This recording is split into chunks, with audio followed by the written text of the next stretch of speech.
Highly Effective Thinkers. Critical Thinking for Teens by Timothy J. Redmond. From the May-June 2025 issue of Skeptical Inquirer.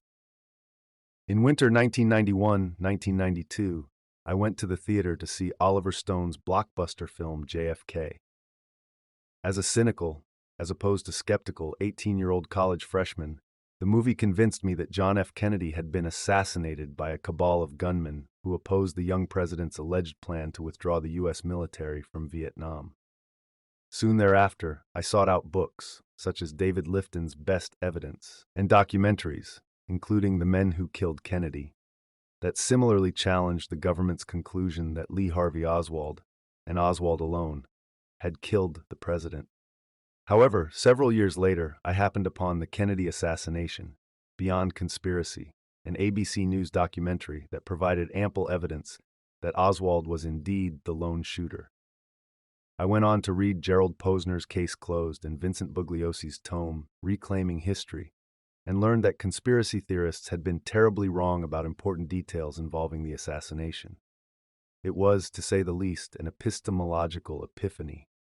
My journey into and out of the JFK assassination conspiracy theory rabbit hole ignited my interest in critical thinking.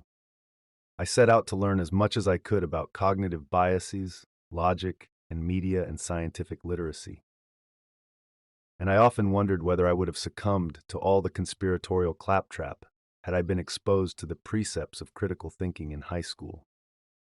Today, I am a secondary social studies teacher at a suburban high school in western New York.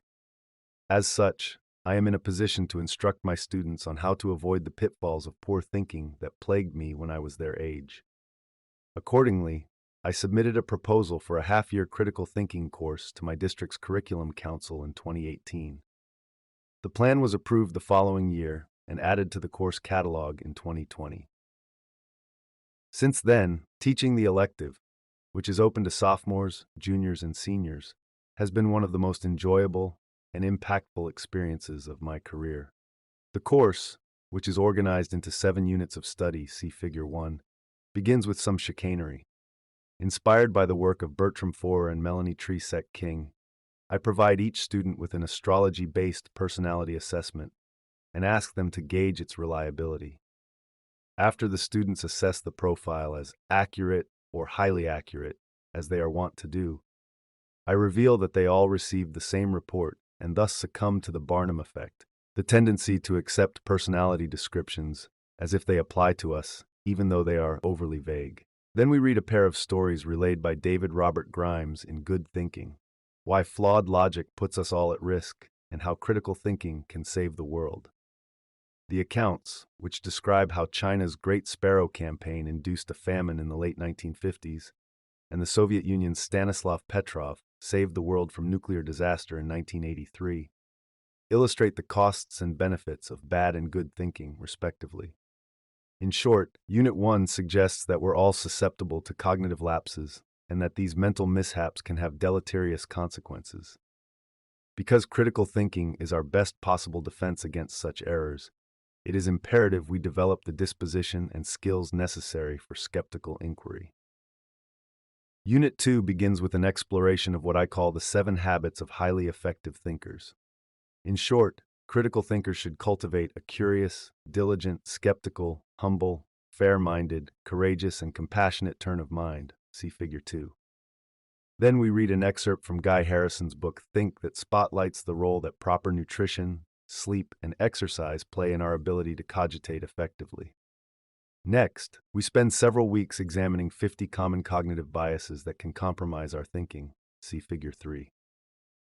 After I define the bias, we explore its manifestation in the lab as well as in the real world. Afterward, we discuss why the bias is problematic and how it can be overcome. For example, consider the selective exposure bias, or our tendency to search for information that supports our point of view. First, we discuss Charles Taylor and Milton Lodge's seminal study that found that Democrats and Republicans opted to read arguments about gun control and affirmative action from like-minded sources 75% of the time. Second, we examine how selective exposure influences everything from the cable news programs we watch and the people we follow on social media to the books we buy and the company we keep. Third, we explore how the bias can engender poor decision-making, polarized policy views, and partisan hatred. Finally, we discuss how we can expose ourselves to opposing but fair-minded points of view, and why that exposure tends to result in more informed decisions, depolarized issue opinions, and greater cross-party understanding. As part of Unit 2, students are required to recreate one well-known meme by adding text exemplifying one of the cognitive biases. See Figure 4 for an example. The meme includes a definition of the bias, as well as a brief description of how it applies to their meme. Units 3 and 4 tackle the challenge of how to distinguish between good and bad sources of information. It is a vast and nuanced conversation that examines how expertise, codes of conduct, and research methods prepare and incentivize statisticians at the Federal Statistical Service System, journalists at major media outlets, and academics at various research institutions to produce content that is more likely to be accurate and unbiased than other sources of information. This includes a deep dive into a series of important concepts such as epistemological trespassing, the Nobel disease, the Galileo syndrome, hypothesis testing, independent and dependent variables, randomized double-blind placebo-controlled studies, the placebo effect, regression analysis, correlation coefficients, extraneous variables, correlation versus causation, peer review, peer citation, predatory journals, impact factors, replication and the replication crisis, scholarly consensus, p-hacking, publication bias and the file drawer problem, pre-registration, the retraction of studies, adversarial, structural, and partisan biases, the hostile media effect, the distinction between news content and editorial content, false balance, the editorial process, misinformation, disinformation, malinformation, and fake news, cheap fakes, deep fakes, the liar's dividend, reverse image searches, and more. The unit culminates with the introduction of the SIFT method, which, as described by Mike Caulfield and Sam Weinberg in their book Verified, How to Think Straight, Get Duped Less, and Make Better Decisions About What to Believe Online, encourages people to fact-check information online by reading laterally. In other words, when people happen upon a claim on a website or their social media feed, they should immediately open another tab and investigate the source or author, seek corroboration from well-known reputable sources, and trace and substantiate any links that may have been provided. Unit 5 delves into the threat of innumeracy, the inability to understand, reason with, and apply simple numerical concepts. For example, we discuss the misleading use of the term average, dangling comparatives, the difference between absolute and relative change, the law of large numbers, and regression to the mean. We also explore the various ways in which graphs can be manipulated, i.e. truncated axes, misleading scales, and visuals that distort the data they're supposed to represent. Finally, students learn how to interpret and evaluate public opinion polls by asking themselves questions, including, is the sample random and representative? What is the margin of error? What is the confidence interval and confidence level? Has the poll been corroborated by other independent polls? They also acquire the skills they need to assess whether or not a poll's results have been skewed by matters such as the self-selection bias and the way in which a poll's questions are worded or ordered. For its part, Unit 6 explores the steps we can take to distinguish between good and bad arguments. First, we discuss how to identify conclusions, identify premises, and diagram arguments. Next, we call upon the many skills that were acquired in Units 2 through 5 to evaluate the truth of an argument's premises. For instance, if someone cites a study as evidence for a particular conclusion, we can ask ourselves about the study's author, sample size, whether it controlled for extraneous variables, if it was peer-reviewed and published in a respected journal, or whether it was replicated. Finally, we learn how to assess whether or not an argument's premises logically support its conclusion. Here, we discuss deductive arguments and a handful of formal fallacies, as well as inductive arguments and several informal fallacies. Figure 5. Then we pay heed to Massimo Pigliucci's argument that informal logical fallacies are not necessarily fallacious, not all the time, and not under all circumstances. We also emphasize how people tend to mischaracterize a logical argument as illogical when its conclusion conflicts with their beliefs, and an illogical argument as logical when its conclusion aligns with their beliefs. In closing, we spend a class period discussing the strategies and skills that can facilitate constructive arguments, such as establishing personal relationships with our partners and engaging in collaborative inquiry by focusing on how we know what we know, as opposed to what we know or why we know it. The course culminates with a series of case studies in Unit 7. First, we examine psychic readings, psychic predictions, and psychic detectives. We discuss the techniques of cold reading and hot reading, evaluate the prognostications of several soothsayers, both past and present, watch Derren Brown's The System, a show in which the British mentalist seemingly has the inerrant ability to predict the winner of any horse race, and read Benjamin Radford's article, The Psychic and the Serial Killer. Second, we explore the paranormal. For instance, we discuss the ideomotor effect, the psychological phenomenon in which people make subtle motions that are unconscious, and experience it firsthand by playing with magic pendulums and the gopher, or the so-called amazing golf ball finder. Then we watch portions of Frontline's documentary Prisoners of Silence to learn about the ideomotor effect's influence on the facilitated communication movement. For more on this, see also Stuart Weiss's column in this issue on the Telepathy Tapes podcast.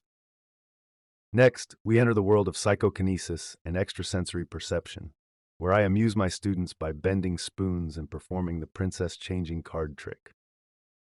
Most exciting of all, however, is when Kenny Biddle, the chief investigator for the Committee for Skeptical Inquiry, attends my class as a guest speaker and regales my students with tales of how he was able to debunk various ghost hunting gadgets and haunted houses. Third, we examine the Satanic Panic. After reviewing the movement's origins, we listen to rock music that is alleged to have backwards satanic messages and watch a clip from 60 Minutes about the board game Dungeons & Dragons' supposed influence on recruiting adolescents into the occult. Fourth, we turn our attention to conspiracy theories.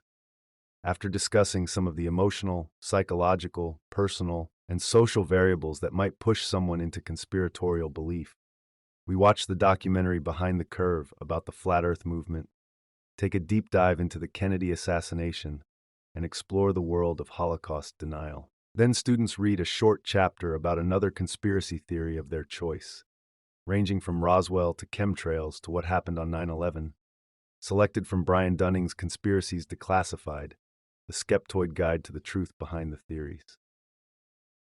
We bring the unit to a close by studying the Jonestown and Heaven's Gate cults and cryptids, such as the Loch Ness Monster and the Yeti. And all along, we take time to identify and discuss how cognitive biases, logical fallacies, and a lack of media, scientific, and statistical literacy contribute to people's false beliefs. This unit is undeniably interesting, but it's also exhilarating. It is thrilling to watch the students apply all they learned in real time, to watch them identify and puncture the pitfalls of poor thinking that are present in each case study, to watch them become critical thinkers, and to watch them experience their epistemological epiphany. At the end of the fall 2023 semester, I asked my students to reflect on the course. The results were universally positive. For example, students stated, "This was a great course. I have been able to examine my own thinking and be more aware of possible misinformation, which is especially useful in today's world.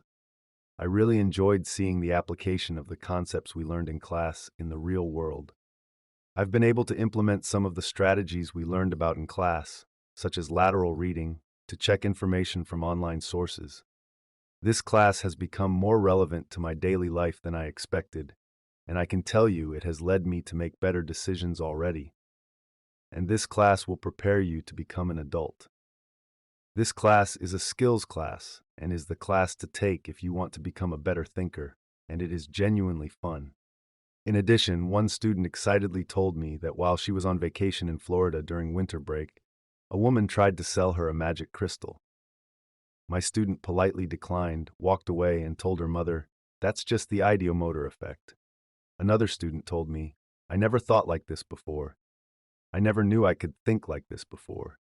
There are also some promising results from an anonymous survey I administered on the first and last days of class, not presented here. In short, the number of students who professed to believe in a series of false claims declined over the duration of the course. Given the informal nature of the student reflections and survey, we shouldn't read too much into these responses. Regardless, they are, at the very least, encouraging. It is my fervent hope that this article will inspire other high school teachers with an interest in critical thinking to propose similar courses in their own districts, and that the scope and sequence and resources provided herein will help facilitate their efforts.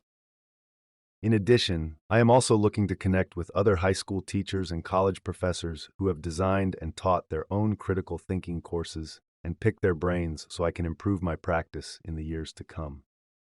For that reason, if you have any ideas or suggestions about topics, activities, or resources, please contact me at the email listed in my bio. Thinking critically is critically important.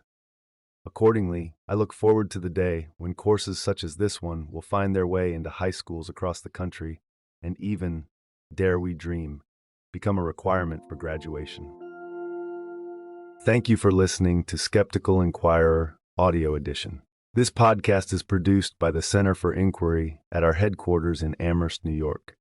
If you would like to support our work, please consider subscribing to Skeptical Inquirer magazine at skepticalinquirer.org. It is listeners like you that make our work possible. With your support, we can continue to promote science, reason, and secular values throughout the world. Thank you.